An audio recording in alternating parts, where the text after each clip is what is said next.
ভাই ম্যাচ নিয়ে কতটা এক্সাইটমেন্ট কাজ করছে? অনেক আজকে তো সবচেয়ে বড় ম্যাচ, আজকে জিততেই হবে। মানে মন চায় 3-0, বাট জিতলেই আমি খুশি। বাট আজকে না ভালো 3-0 না 2-0 যাবে না। 3-0 স্কোর কে করতে পারে? হামজা, এটা তো expected. we expect Hamza to do a hat trick today ইনশাআল্লাহ। বাইসাইকেল গোলটা তো এখনো মনে হৃদয়ে একদম এটা ভুলা যাচ্ছে না। একদম আমাদের কালচার এক্সপোর্ট করতে হবে, ফুটবলের মাধ্যমে আমরা এটা করব ইনশাআল্লাহ। Thank you. আজকে আপনি কি আগে থেকে জানতেন যে টিম সাদা জার্সি পরেই খেলবে? হ্যাঁ, আমি তাবিদকে সকালে জিজ্ঞেস করে আসছি, অ্যাবসলিউটলি জানতাম টিম সাদা জার্সি পরে খেলবে। Thank you. একটাই প্রত্যাশা, বাংলাদেশ ভালো খেলবে এবং জিতবে ইনশাআল্লাহ। না ভারত দেখে বলে না, যে কোনো খেলাতেই বাংলাদেশ জিতুক এটা আমরা চাই। এ খেলাও একই, নতুন বাংলাদেশের জন্য উপহার। হামজা চৌধুরীর লাস্ট গোলটা দেখেছিলেন বাইসাইকেল? ব্রিলিয়ান্ট দেখেছি। আজকে স্কোর লাইন কত হবে? এটা প্রেডিক্ট করা tough, but I think it will be 1-0। কে গোল করবে এটা বলা যাচ্ছে না, এটা বলে তো আমি পল হয়ে যাব। মানে যে কোনো ধরনের স্পোর্টস ইভেন্ট মিলে আপনার কাছে কি মনে হচ্ছে আজকের ম্যাচটা বাংলাদেশের সবচেয়ে বড় exciting match? Definitely, this is the highest voltage match of any sort. There is no doubt about it. কোনো সন্দেহ নেই। Definitely, but প্রথমে আমি বলতে চাই আজকের কমার্শিয়াল বেনিফিটকে সাইড রেখে আমরা ম্যাচে চিন্তা করতে চাই। আমরা আশা করি আমাদের দল ভালো খেলবে ইনশাআল্লাহ, এবং সমগ্র জাতি আজকে তাকিয়ে আছে এই খেলার দিকে। So this is perhaps the highest voltage match of the whole year. দীর্ঘদিন পরে ভারত বাংলাদেশের মাটিতে এসেছে, আমাদের দল প্রস্তুত ইনশাআল্লাহ। আমরা আপাতত ম্যাচে ফোকাস দিই। Definitely Bangladesh India match commercial extremely viable হবে। আমি মনে করি বিএফএফ এর ইতিহাসে সিঙ্গেল ম্যাচ যদি হয়, সেই সবচেয়ে বেশি লাভবান যেটা হবে এই ম্যাচটি হবে। But let us focus on the game, let us focus hope that ইনশাআল্লাহ আমাদের দল ভালো করবে এবং একটি ভালো জয় উপহার দেবে ইনশাআল্লাহ। ডেফিনেটলি এখানে অস্বচ্ছ হওয়ার কোনো স্কোপই নাই। অস্বচ্ছ হওয়ার কোনো স্কোপই নাই, বিকজ আপনি জানেন আমাদের টিকেটিং হয়েছে অনলাইন। সো আমাদের একটা অ্যাকাউন্ট, ডেডিকেটেড অ্যাকাউন্ট পার্টনারদের সেখানে যায়, ওইটা আবার আমাদের পার্টনার ব্যাংকেই থাকে। নাম্বার 1 একটা সিস্টেম মতো ওই টাকা আমাদের কাছে চলে আসে, পুরো টাকাটা। তারপরে আমরা তাদের যে চার্জ, সেই চার্জটা ফেরত দিই। নর্মাল নিয়ম কিন্তু চার্জ কেটে টাকাটা আসে, আপনি যে কোনো এমএফএস ইউজ করেন, বাট আমাদের থেকে নিয়ে কিন্তু পুরো টাকাটা আগে বিএফএফে আসে।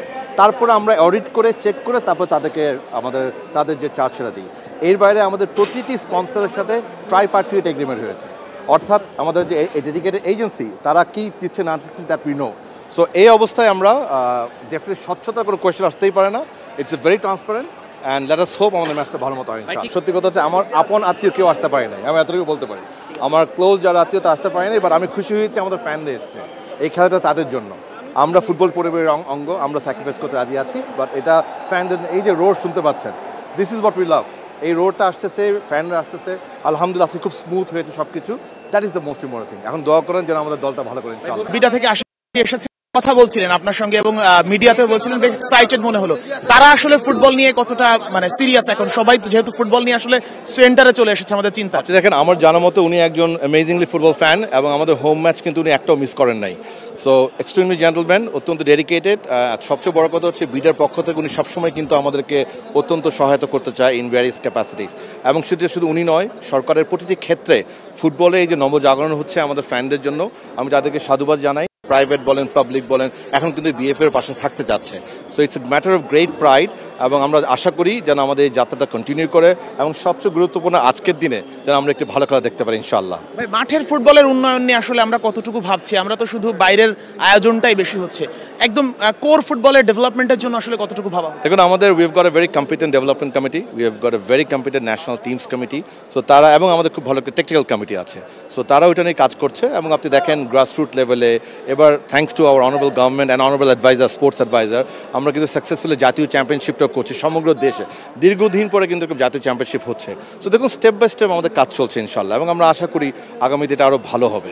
আমি যেহেতু মার্কেটিং আর ডিজিটাল মিডিয়া দেখছি, আমি মাঠের আয়োজন নিয়ে কাজ করি, বাট একজন ফ্যান হিসাবে অবশ্যই চাই মাঠে যেন আমাদের দলটা সেরা উপহার করতে পারে।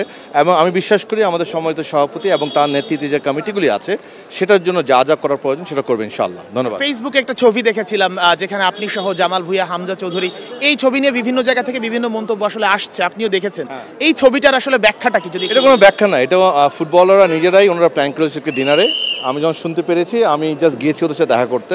So it was their arrangement. এবং আপনার কোনো অ্যারেঞ্জমেন্ট ছিল না? না, আমার কোনো অ্যারেঞ্জমেন্ট নাই। আকরাম ভাই, ক্রিকেটের মানুষ, ফুটবল মানে কেমন উন্মাদনা উপভোগ করছেন? আমাদের সময় কিন্তু 75% প্লেয়াররা কিন্তু ফুটবলের ছিল। তারপরে আমরা ক্রিকেটে আসছি। আমি, নান্নু ভাই, ইভেন বুলবুল, সবাই কিন্তু আগে আমরা ফুটবল খেলতাম। আর ফুটবল যদি বাংলাদেশে না থাকতো তাহলে ক্রিকেট খেলাটা আসলে আমাদের জন্য ডিফিকাল্ট হতো, কারণ আমরা যখন খেলা শুরু করেছি তখন কিন্তু ফুটবলার হিসাবে খেললাম, পরে আমরা ক্রিকেটে আসছি এবং ক্রিকেটেও কিন্তু অনেক বড় বড়, যেমন সালাউদ্দিন ভাই ক্রিকেট খেলতেন, বাদশা ভাই ফুটবল খেলতেন আগেরকার, মানে যেটা হলো অনেক আগের কথা। সো বাংলাদেশের প্রত্যেকটা খেলা ইম্পর্টেন্ট এবং প্রত্যেকটা পারফরমেন্সগুলো আমাদের ভালো লাগে। আমার বড় ভাই আপনার কোচ না, উনি কিন্তু আসলে খুব ভালো একটা ফুটবলার ছিলেন। ঢাকায় আপনার স্ট্যান্ডে খেলেছেন, ওয়াবদায় খেলেছেন, চিটাগাংয়ে মহরানে অনেক বছর খেলেছেন এবং চিটাগাং আবুনি যে ক্লাবটা আছে সেটা কিন্তু আমার বড় ভাই, আমাদের ক্লাবটাই।